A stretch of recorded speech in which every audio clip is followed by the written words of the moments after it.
Bonsoir tout le monde, je suis ravi de vous retrouver en ce week-end de Pâques. Aujourd'hui, les marchés étaient fermés, mais ça n'empêche, on va quand même analyser toutes les valeurs que l'on suit, comme d'habitude. Avant de commencer, évidemment, on s'abonne à cette chaîne et on active la petite clochette de notification. Ça permet à YouTube de vous tenir informé. Et puis enfin, mes analyses ne sont que des avis personnels et ces vidéos ne sont là qu'à but pédagogique, c'est-à-dire pour confronter vos analyses aux miennes. Sur ce, aujourd'hui, alors on a un programme chargé oui et non, on a beaucoup de valeurs que l'on suit régulièrement, donc on va peut-être passer un peu plus vite. J'ai quelques demandes, notamment transgène, voilà. Et puis quelques nouvelles small caps quand même, hein. On a Nekon, Guillemot, voilà, que je voulais faire, mais du coup on m'a posé la question, on m'a demandé de les faire, mais voilà, j'avais dans l'idée aussi de les faire. Clara Nova, donc on va voir exactement avec la hausse qu'elle nous a faite ce qu'il en est. Walix qui se reprend bien. Et puis sur le FBF 120 et CAC 40, on aura Virbac et Total.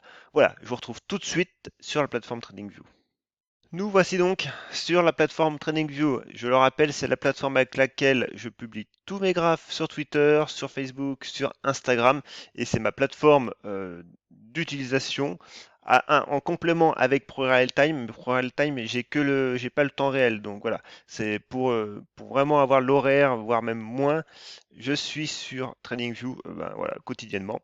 Donc, à l'écran, vous avez Quantum Genomics en hebdomadaire. Donc, en hebdomadaire, ce qu'on voit, c'est que on a une grande oblique baissière très long terme.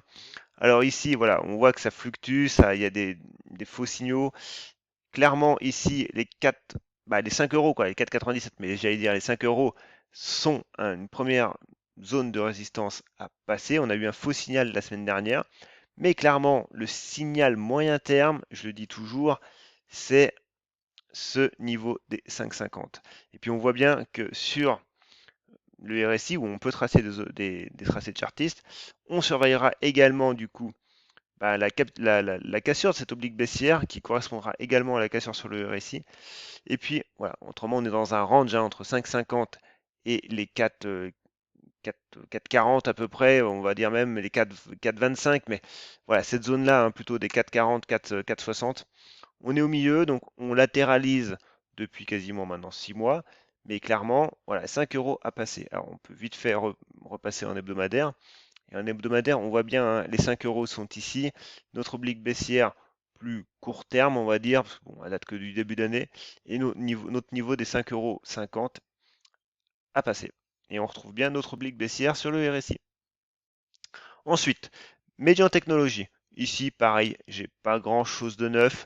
Voilà, on voit très bien que les 11,50, 11,60 sont toujours en résistance. On va regarder ça en hebdomadaire. Et en hebdomadaire, on bute voilà, sur une zone de résistance quand même majeure, hein. Donc voilà, le prix actuellement, eh ben, ça tergiverse, ça essaye de tenir des niveaux. Pour l'instant, les 10,80 tiennent toujours, hein, c'est ce que j'ai dit la semaine dernière. Le MACD s'affaiblit, mais il reste aussi, c'est juste le RSI qui est plus nerveux, qui est un oscillateur. Voilà, lui a donné son signal baissier, mais pour l'instant, on latéralise et on latéralise correctement tant qu'on reste au-dessus des 10,80. Si jamais on casse les 10,80, clairement, en hebdomadaire, notre prochaine zone de résistance sera, notre prochaine zone de support sera les 9 euros. Ensuite, j'ai Valneva. Donc VLA, Valneva. Alors Valneva nous a fait une belle semaine quand même. On le voit bien. Alors je vais zoomer peut-être un peu plus. Voilà, on est sur de l'hebdomadaire, hein. Donc voilà, on a repris clairement les 10,60. Bon, on va tout de suite affiner sur du journalier parce que c'est pas assez précis. Voilà, donc on a notre zone de support, hein, qui est notre seuil psychologique des 10 euros. On s'est fait peur plusieurs fois. Moi, clairement, hein, c'est ce que j'avais dit, je me suis fait sortir une partie de ma position parce que voilà, j'en ai quand même gardé une bonne partie, mais sur des mèches basses. Par contre, voilà, aujourd'hui, eh ben, hier, on a breaké, voilà, tout de suite à la hausse la zone des 10,60, hein, mais voilà, il y a une indécision quand même à court terme et on reste encore dans les bandes de Bollinger. Même si celles-ci divergent, il n'y a pas beaucoup de volume. Donc clairement, pour l'instant, on attend toujours le démarrage franc sur Valneva. Genomic Vision, pas grand-chose, elle revient sur sa zone de support moyen terme. Pareil, zone de support à tenir, on a la M200 qui arrive, mais bon, voilà, c'est quand même compliqué pour elle. Et puis à la hausse, hein, pas avant 0,74, 0,75. Oco Design, Alors, Oco Design, c'est compliqué pour elle quand même. Elle reste sous l'influence de sa M20. Néanmoins, on va dire, elle avait repris sa M200, qui est totalement plate, hein, donc on voit bien qu'à long terme, on va dire, on reste neutre. Mais voilà, voilà, tant qu'on tient les 11,50, on peut encore se dire et on peut voir viser les 12 euros. Par contre, si jamais on casse les 11,50, eh ben, on retombera de nouveau voir la bande de Bollinger inférieure. Et puis après, bah, vous avez la zone des 10 euros, hein, clairement. Et on voit que le MACD, eh ben, essaye de croiser son signal, mais c'est compliqué ici aussi. Alors, pour l'instant, rien n'est fait. Rien n'est fait. Le risque de repartir à la baisse est franchement présent tant qu'on ne sera pas au-dessus des 12 euros et qu'on aura cassé cette oblique baissière à la hausse. Novacite. Alors Novacite, c'est pareil, les 8,50 toujours en résistance, hein. On voit bien hein, cette médiane là au milieu de notre range des 9 euros 7,75. Et pour l'instant, le prix est complètement neutre, hein. Puis on voit que les bandes de Bollinger sont totalement plates. Et il n'y a plus de volume non plus sur Novacite. Donc elle latéralise. Noxon. Alors Noxon, il y a un peu de news en ce moment. Mais pour l'instant, voilà, au niveau fondamental, c'est peut-être pas mal, mais au niveau graphique, purement graphique, clairement, on a deux obliques, notamment celle-ci, là, où on voit que le prix reste influencé, hein, clairement, on n'y arrive pas. Donc, encore une fois, ici, pour vraiment se remettre dans le bon chemin, sur le bon rail, il faut clairement attendre les 0,48, hein. Les derniers plus hauts ici, et qui correspondront en plus à la bande de Bollinger supérieure, la M200. Voilà. Tant qu'on reste en dessous, pareil, le risque reste quand même baissier. Purement graphique, hein, j'entends. Advicen, bah voilà, elle nous avait cassé à la baisse et on voit que le changement de polarité pour l'instant fait son œuvre, hein. On voit que la zone des 12,93 euros reste en résistance. Donc, on va supprimer cette zone-là. Donc maintenant, on est toujours baissier au niveau du MACD. Le RSI, pour le coup, lui, est neutre, mais reste encore sous son oblique baissière.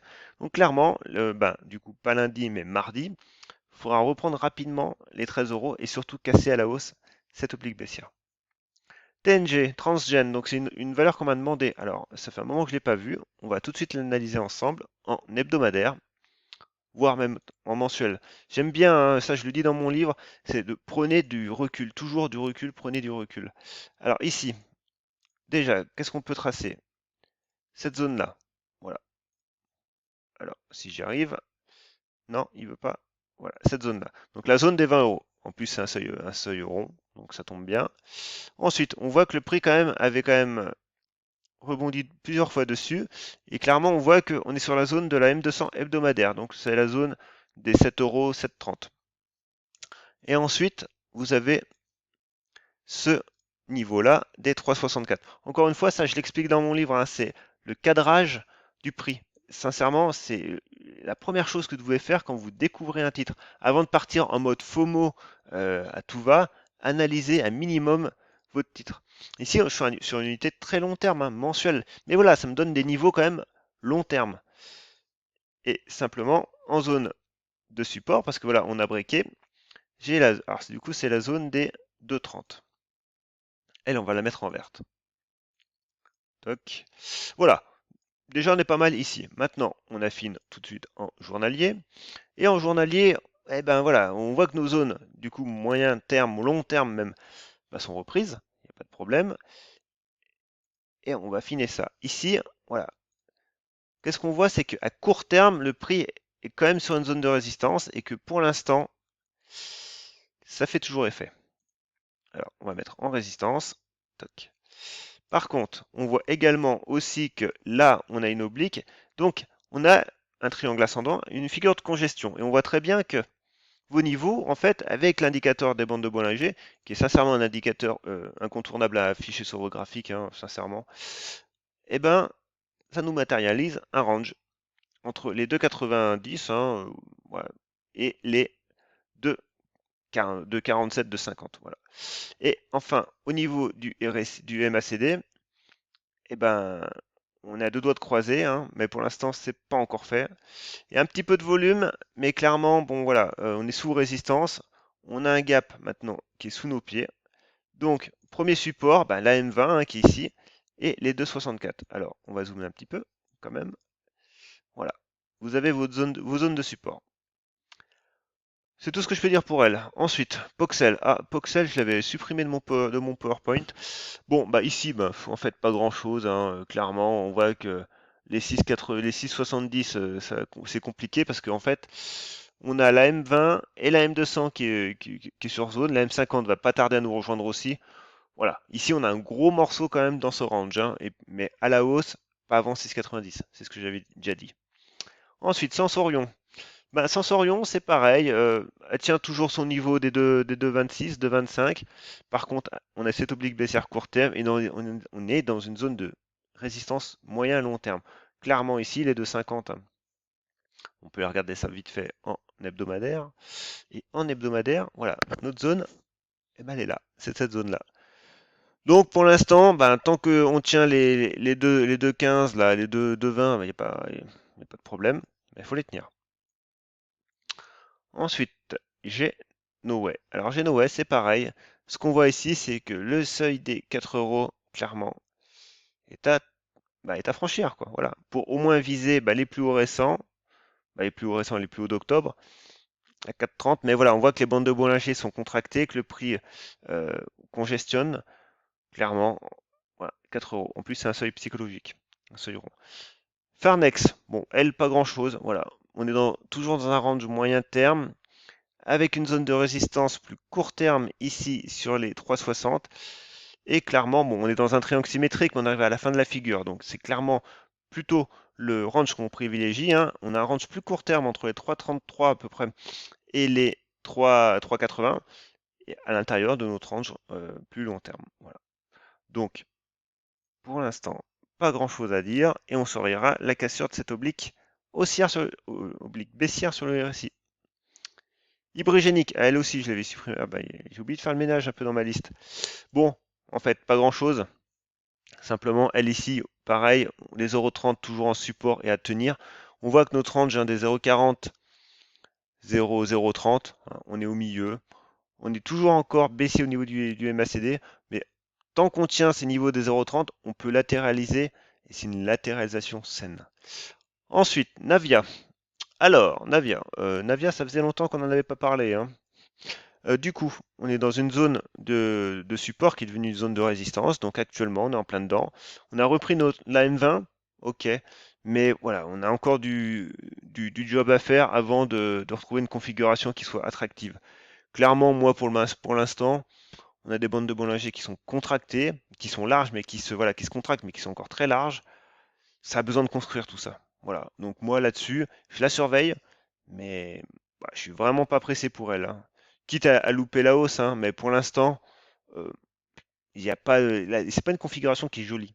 Et on voit qu'on est toujours dans un canal baissier quand même. Donc voilà, je pense qu'il y a mieux à faire ailleurs. Blockchain Group. Alors Blockchain Group pour le coup, voilà, ça c'est pas le même type de config. On a une belle figure de congestion, donc on voit qu'on a notre zone des 2,40 et 2,30 surtout qui sont en résistance. Mais on a une figure de congestion avec un beau triangle ascendant. Notre range, toujours des 1,70, voilà, 2,30 hein, qui correspondent aux bandes de Bollinger. Clairement, voilà, on est au milieu. Alors, on va regarder ça en hebdomadaire. Et en hebdomadaire, ce qui commence à être intéressant, c'est que le niveau des 2,30, là, 2,40, ben, c'est la bande de Bollinger supérieure. Voilà. Et les bandes de Bollinger se contractent actuellement à mort, hein. Voilà. Vous avez la bande inférieure qui arrive à toute vitesse. Alors, on latéralise parce qu'on voit que le MACD, du coup, de toute façon, lui, euh, commence à latéraliser. Latéralise le MACD, voilà, c'est un indicateur de tendance, hein. Donc, dès que le prix fait du plat, lui, il n'en peut plus, quoi. Mais, voilà, on est quand même dans un range assez large, quand même, hein. Donc, à la hausse, on surveille toujours notre zone des 2,30, 2,40. Neolife. En hebdomadaire, c'est pareil, le prix baisse en volatilité, hein, depuis quelques semaines, ça se voit, donc les bandes de Bollinger se contractent, et on a toujours le niveau des 0,42 en résistance. Alors cette semaine par contre, on a fait une méchante mèche basse. Ouais, on est revenu pile sur la zone que j'avais tracée. Mais clairement, voilà, on reste encore, voilà, à très court terme, on est dans un range en fait. Et tant qu'on ne sera pas passé, alors là maintenant du coup c'est 0,43, 0,43, 0, ouais, 43,30. Et ben voilà, on est au milieu, on latéralise et faut se méfier aux mèches quand même, parce que voilà, on a des pics de volatilité, mais clairement, en clôture, ben, c'est la clôture qu'il faut vérifier. Donc, pas grand-chose ici aussi, on fait du surplace. Enertime, pas grand-chose non plus. Voilà, on voit très bien que les 3,20 sont toujours en résistance. Notre zone des 2,90 est en support. Mais ici, pareil, pour l'instant, la config bon, est largement dégradée. Alors, par contre, on va tracer cette oblique-là. Voilà. Donc, voilà, faut laisser le prix construire et on a une oblique haussière, clairement, qui pourra être testée et ça correspondra au niveau des 3,40 ici. Gossin, c'est pareil, pas grand chose de neuf, elle tient son support des 9,30, tant mieux. Mais c'est pareil, à très court terme, alors je vais zoomer un peu, on voit quand même qu'ici la zone des 9,60, 9,75, 9,80 est en résistance. Alors elle, on va peut-être la voir en horaire. Et en horaire, voilà, déjà voilà, c'est cette zone-là que je voyais. Du coup, on a la M200 qui est en zone de résistance, bah, qui est sur notre zone de résistance. Donc clairement, ici, c'est clair que... clairement, c'est clair. Faut que j'arrête de le dire, ce mot. Euh, voilà, on surveille les 9,70. Atari, c'est pareil, pas grand-chose de neuf. Non. Bon, j'avais tracé les ratios de Fibonacci dans la précédente vidéo. On voit que les 0,76 sont en support et que les bandes de Bollinger se contractent. Donc voilà, le prix est en train de construire. C'est une très bonne chose, hein, parce qu'on a fait quand même une super accélération. Et voilà, vous avez une oblique baissière court terme à surveiller. Voilà. Elle vaut ce qu'elle vaut, mais clairement, sous cette oblique, voilà, le risque est plus baissier que haussier. Dolphin. Alors, Dolphin, ah oui, on est en horaire là. Voilà, elle nous a fait une sacrée mèche basse. Et pareil, encore, on voit que en clôture, c'est pour ça que la clôture est toujours importante. On tient la zone des 1,70, on la tient. Mais c'est pareil, le prix est sur le fil. Et à la hausse, on attendra à minima les 1,90. Guillemot. Alors, Guillemot, ouais, ça faisait quelques séances que je ne l'ai pas regardé. Bon, la tendance est fortement haussière. Ici, il n'y a pas de souci. Les plus hauts récents ils sont évidemment en résistance, ce qui est logique. Alors, on va y voir ça là, on était en hebdomadaire, on va y voir ça en daily. Et en daily, voilà, on est ici. Alors, je vais essayer de retracer ça un peu. Alors, bon, clairement, ici, il y a beaucoup de zones de résistance. Il y a les zones, la zone de résistance des plus hauts récents, plus ceux plus hauts ici. Voilà, en fait, c'est surtout qu'on latéralise, hein. Alors, on va faire un peu le ménage quand même. Ici, on la supprime. Ça passe en zone de résistance et pas en zone de support. Voilà. Et elle, pareil. Donc ici, vous avez vos différents niveaux, simplement. Et au milieu, on est neutre. Voilà. On construit un range, hein. Clairement, c'est joli, c'est beau. Mais pour l'instant, on est sous résistance à 15,70. Nikon. Alors, Nikon, c'est pareil. On va la remettre en hebdomadaire pour se remémorer un peu le titre. Alors ici, je l'avais analysé, mais il y a quand même, ouais, il y a un petit moment déjà. Zone de résistance historique, ou au moins les plus hauts récents, 8,40 qui correspondent à la bande de Bollinger supérieure. Ici, pareil, 6,90, bon 7 euros, et ça correspond également aussi à la bande de Bollinger. Donc vous êtes dans un range, ni plus ni moins. En journalier, vous avez un premier pivot court terme ici, voilà, tout en sachant que vous êtes au milieu d'un range moyen terme. Donc tout dépend encore une fois de votre horizon de placement. Walix. Alors Walix, ça s'est reprise quand même parce qu'on était dans alors, on a eu un fort mouvement haussier. On voit que le prix est revenu quand même taper des niveaux de retracement, hein, qu'on avait tracés. Il n'est pas venu taper les 50%, mais quasiment pas loin. Et après, le prix voilà, est reparti en breakant la zone des 25. Alors, ici, alors, on va même se mettre en 4 heures. Voilà. Et en 4 heures, j'ai plus les ratios de Fibonacci parce que je les ai désactivés sur cette unité de temps. Ici, les plus hauts récents, les plus hauts récents, oui, et notre zone de résistance, quand même moyen terme, hein, les 30 euros. Voilà, on revient dans une nouvelle zone ici, sur les 27 euros, 28 euros. Bon, ce qu'il faut retenir pour l'instant, c'est qu'on reste haussier quand même. Je veux dire, le MACD est haussier, les volumes sont un peu remontés ces derniers temps, donc c'est une bonne chose. Et ici, on a une oblique haussière en soutien. Voilà. Et on a une zone de support sur les 25 euros. Voilà. Toc. On est pas mal. Ça, celle-là, on va la supprimer. Alors celle-là, c'était quoi déjà? Ah oui, c'était celle-là. Bon, voilà, on va la supprimer parce que on sait plus trop à quoi elle correspond. Donc, simplement, voilà, on laisse se porter par le prix, en sachant qu'on a une zone de résistance et une zone de support très court terme ici sur les 26-25. Voilà. Pour l'instant, le RSI n'est même pas en surchauffe et le MACD est haussier. Donc voilà, simplement, on a des niveaux à tenir quand même, hein, les 26-35, il faut les tenir, mais toutes nos moyennes sont en support et haussière, pas de problème. Claranova. Alors, Claranova a quand même l'étudier de plus près parce qu'évidemment, on nous a fait une hausse de 14%, donc c'est très bien. Et maintenant, que fait-on avec ça? Alors ici, on est en hebdomadaire. Donc ce graphe, ouais, ça fait un moment que je n'avais pas analysé Claranova, parce que c'est vrai que je m'étais un peu désintéressé d'elle. Alors, on avait cette double oblique baissière. Pourquoi double? Parce que du coup, un coup, on est sur des mèches, un coup sur des corps. Alors voilà, j'avais tracé cette double oblique il y a un moment déjà, hein. Et du coup, alors c'est peut-être plus visuel en journalier, cette double oblique. Ouais, peut-être. Mais bon, bref. On va, on va peut-être en supprimer une parce que ça se trouve, voilà, celle-là me va très bien. J'en avais tracé deux, mais bon, j'aime bien en tracer deux parce qu'en fait, ça me fait une zone de résistance, mais oblique. Voilà. Donc, clairement, ici, on avait cette zone des 7,30 qu'on a breaké à la hausse et on est venu taper les 9 euros, les, les 8 euros. La prochaine zone de résistance d'envergure sur l'unité hebdomadaire, bah, c'est cette zone-là, hein, des 9,30. Alors, on va dire qu'elle peut commencer à 9 euros. On va dire, c'est voilà, vu que c'est un seuil psychologique. Donc 9 euros, 9,30, c'est la prochaine grosse zone de résistance.